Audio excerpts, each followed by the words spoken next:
Hey, so you're rocking the gay pride flag. Mm-hmm. Okay, so why don't you have the American flag on your jacket? This is the look of confusion at the ignorance and stupidity of those asking such questions.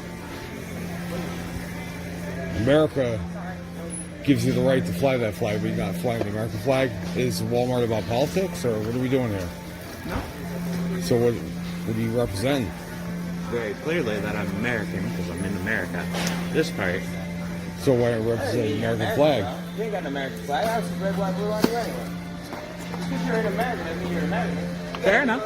You got to rock the American flag because apparently you represent politics here. Wait, the LGBTQ flag is political to this dimwit, but the American flag is not?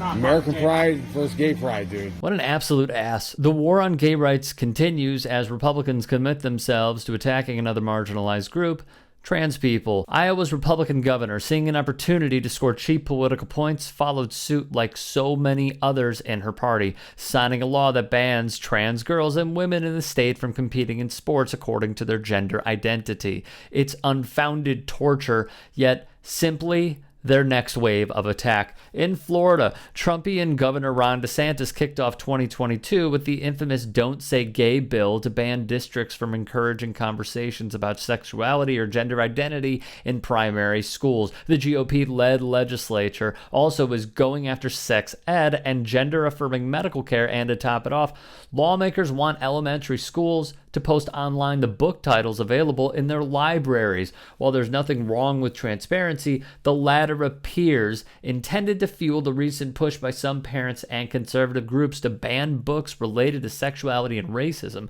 the GOP's other obsession these days. Lawmakers also want to ban classroom discussions about race that make white people feel uncomfortable. It's because, as The Atlantic wrote, for the past 30 years, the GOP has pursued a consistent strategy: find a misunderstood or marginalized group, convince voters that the members of that group pose an existential threat to society, and then ride to victory on the promise of using state power to crush them, simply because they have moved on from 2004, when gay people were the GOP's target. Bush political advisor Karl Rove had been working with Republicans to make sure that anti-gay initiatives and referenda would appear on November ballots in 2004 and 2006 to help Republicans. The nationalism Republicans want was, of course, no more apparent than through the NFL protests, silent ones at that, when black athletes took a knee in the name of racial justice and calling out police brutality. I'm genuinely curious, though, how does the uploader feel about the American flag when Donald Trump displays the Blue Lives Matter flag at his rallies? Is this acceptable to the uploader? Is it not political? I'm curious how he feels about Charlottesville in 2017, where American flags were meshed in with Confederate flags and other racist symbology. How does he feel about that?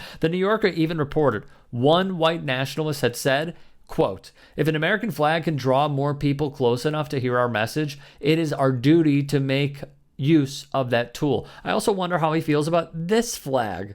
Is this more acceptable than the LGBTQ flag? Is this not political? During the Trump presidency, the American flag has increasingly surfaced in connection with what Teach Out calls extra-governmental groups, militias, paramilitary groups, groups identified as domestic terrorists. This was also true of the KKK, but, she says, the current noise is louder than it has been in half a century.